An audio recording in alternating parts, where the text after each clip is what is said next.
ಈ ರಾಷ್ಟ್ರವನ್ನು ಆಡ್ತಾ ಇದ್ದಾರೆ, ಅದು ಮಹಿಳೆಯ ಸಾಮರ್ಥ್ಯ. ಮಹಿಳೆ ಅಷ್ಟು ಸುಲಭವಾಗಿ ಆ ಒಂದು ಹೆಣ್ಣು ಮಗುವಾಗಿ ಜನಿಸೋದಕ್ಕೆ ಸಾಧ್ಯ ಇಲ್ಲ. ಅದು ಪೂರ್ವ ಜನ್ಮದ ಪುಣ್ಯ ಇದ್ರೆ ಮಾತ್ರ ಹೆಣ್ಣು ಮಗುವಾಗಿ ಜನಿಸಬಹುದು. ಆದ್ರೆ ಗಂಡು ಮಗು ಯಾರು ಬೇಕಾದಾಗಬಹುದು, ಹೆಣ್ಣು ಮಗು ಸಾಧ್ಯ, ಅದು ಪೂರ್ವ ಜನ್ಮದ ಪುಣ್ಯ. ಹಾಗಾಗಿ ಇಲ್ಲಿ ಕೌಟುಂಬಿಕ ಜೀವನದ ಬಗ್ಗೆ ಬಂದಾಗ ಸಾಮಾನ್ಯವಾಗಿ ನಾನು ಇನಿಷಿಯಲ್ ಸ್ಟೇಜ್ ಇಂದ ಬರ್ತೇನೆ. ಯಾವಾಗ ಗಂಡ ಹೆಂಡತಿ ಮದುವೆ ಆಗ್ತಾರೆ, ಮದುವೆ ಆಗಿ ಹೆಣ್ಣು ಮಗಳು ಪ್ರೆಗ್ನೆಂಟ್ ಆದ್ಲು ಅನ್ನೋದ್ರ ಒಂದು ಕುತೂಹಲ ಹುಟ್ಟುಕೊಳ್ಳುತ್ತೆ. ಏನಂತ ಕುತೂಹಲ?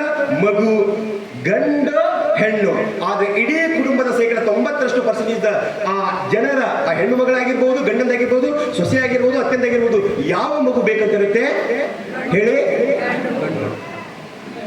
ಇಲ್ಲಿ ನೋಡಿದ್ರೆ ನಾವು ಅಂತಾರಾಷ್ಟ್ರೀಯ ಮಹಿಳಾ ದಿನಾಚರಣೆಯನ್ನು ಇಷ್ಟು ವಿಜೃಂಭಣೆಯಾಗಿ ಆಚರಣೆ ಮಾಡುವಂತ ನಾವುಗಳು ಮಗು ಹುಟ್ಟುವಾಗ ಅದು ಗಂಡೇ ಆಗ್ಬೇಕಂತ ನಾವು ಮನೋಭಾವವನ್ನ ಆ ಹುಚ್ಚರಾಯ ಸ್ವಾಮಿ ದೇವಸ್ಥಾನಕ್ಕೆ ನಾವು ಹೋಗಿರತ್ತಲ್ಲ, ದೀರ್ಘದಂಡ ನಮಸ್ಕಾರ ಆಗ್ತೇವೆ. ಮಾರಿಕಾಂಬ ದೇವಿಗೆ ಹೋಗಿರತ್ತ ನಮಸ್ಕಾರ ಆಗ್ತೇವೆ. ನನಗೆ ಗಂಡು ಮಗು ಬೇಕು, ಆದ್ರೆ ಇಲ್ಲಿ ವಿಜೃಂಭಣೆಯಿಂದ ರಾಷ್ಟ್ರೀಯ ಮಹಿಳಾ ದಿನಾಚರಣೆ ಆಚರಣೆ ಮಾಡುವಂತವ್ರು. ಅದಕ್ಕಾಗಿ ಹೇಳ್ತಾರೆ ಆ ಅಣ್ಣ ಬಸವಣ್ಣನವರು, ನಡೆದಂತೆ ನುಡಿದರೆ ಇದೇ ಜನ್ಮ ಕಡೆ ಅಂತ. ಆದ್ರೆ ಹೆಣ್ಣು ಮಗಳ ಬಗ್ಗೆ ಇಷ್ಟೊಂದು ವಿಜೃಂಭಣೆಯಾಗಿ ಆಚರಣೆ ಮಾಡುವಂತವ್ರು ನಾವು ಮಗು ಬೇಕಾದ್ರೆ ಗಂಡು ಮಗು ಬೇಕಿರುವಂತ ಇಷ್ಟೊಂದು ನಮ್ಮ ಒಂದು ಮನಸ್ಸು ಇಷ್ಟೊಂದು ಸಂಕುಚಿತವಾಗಿದೆಯಲ್ಲ, ಹೇಗೆ ಹೆಣ್ಣು ಮಗಳನ್ನ ಈ ದೇಶದಲ್ಲಿ, ಈ ಪ್ರಪಂಚದಲ್ಲಿ ರಕ್ಷಣೆ ಮಾಡೋದಕ್ಕೆ ಸಾಧ್ಯ ಆಗುತ್ತೆ? ಹಾಗಾಗಿ ಆತ್ಮೀಯರೇ, ಈ ದೇಶದ ಮೊದಲ ಮಹಿಳಾ ಪ್ರಧಾನಮಂತ್ರಿ ಯಾರು?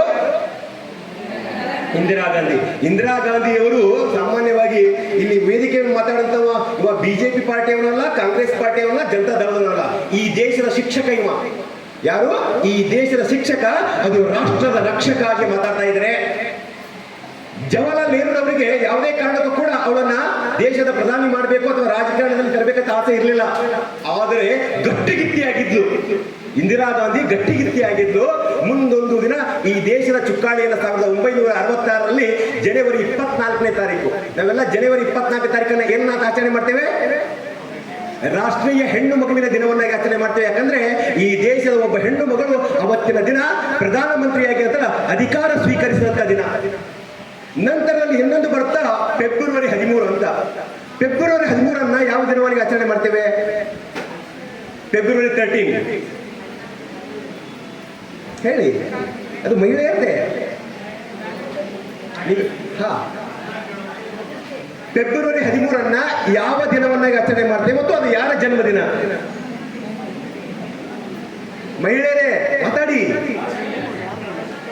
ರಾಷ್ಟ್ರೀಯ ಹೆಣ್ಣು ಮಕ್ಕಳ ದಿನ ಅದು ಜನವರಿ 24 ಸರ್. ಯಾಕಂದ್ರೆ ಇಂದಿರಾ ಗಾಂಧಿ ಅವರು ಈ ದೇಶದ ಪ್ರಧಾನಮಂತ್ರಿಯಾಗಿ ಅಧಿಕಾರ ಸ್ವೀಕರಿಸ್ತಾರ. ನನ್ನ ಪ್ರಶ್ನೆ, ಫೆಬ್ರವರಿ 13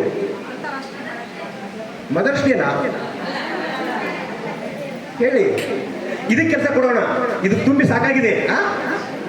ಜೀವನ ಪರ್ಯಂತ. ಸಾವಿತ್ರಿಬಾಯಿ ಪುಲೆ ಅದು ಜನವರಿ 3 ರಾಷ್ಟ್ರೀಯ ಶಿಕ್ಷಕಿಯರ ದಿನಮ್ಮ. ನಾನ್ ಕೇಳ್ತಾ ಇರೋದು ಫೆಬ್ರವರಿ 13 ಕೊಡಿ. ಸ್ವಲ್ಪ ತಲೆ ಕೆಲಸ ಕೊಡಿ. ಇಷ್ಟು ದಿನ ಬರೀ ಹೊಟ್ಟೆ ಕೆಲಸ ಕೊಟ್ಟು ಸಾಕಾಗಿದೆ.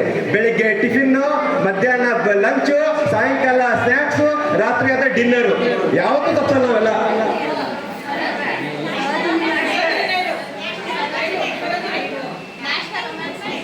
Very good. ಜೋರ ಚಪ್ಪಾಳೆ ಕೊಡಿ ಅವರಿಗೆ. ಜೋರದ ಚಪ್ಪಾಳೆ. ನಿಂತ್ಕೊಳ್ಳಮ್ಮ. ಏನು ಹೆಸರು? ಜ್ಯೋತಿ. ಶಾಸ್ತ್ರಿ ಜ್ಯೋತಿ ಅವರು. ಓಕೆ. ಯಾರ ಜನ್ಮದಿನವನ್ನು ಆಚರಣೆ ಮಾಡ್ತೀವಮ್ಮ? ಹೌದು, ನ್ಯಾಷನಲ್ ಮೆಸ್ಟರ್, ಯು ಆರ್ ರೈಟ್. ಯಾರ ಜನ್ಮದಿನ? Very good, correct. ಸರೋಜಿನಿ ನಾಯ್ಡುರವರ ಜನ್ಮದಿನವನ್ನ ಫೆಬ್ರವರಿ 13 ರಾಷ್ಟ್ರೀಯ ಮಹಿಳಾ ದಿನಾಚರಣೆ ಆಗ್ತೀವಿ. ಅಮ್ಮನಿಗೆ ಜೋರದ ಚಪ್ಪಾಳೆಯನ್ನು ಕೊಡಿ. ಜೋರದ ಚಪ್ಪಾಳೆ. ಯಾವ ದೇಶ ಜ್ಞಾನದಿಂದಲೇ ಪ್ರಪಂಚಕ್ಕೆ ಪರಿಚಯವಾಗಿತ್ತು, ಇವತ್ತು ಅದೇ ದೇಶದಲ್ಲಿ ಅಜ್ಞಾನ ಕಾಡ್ತಾ ಇದೆ. ಯಾಕಂದ್ರೆ ನಾವು ಹೊಟ್ಟೆ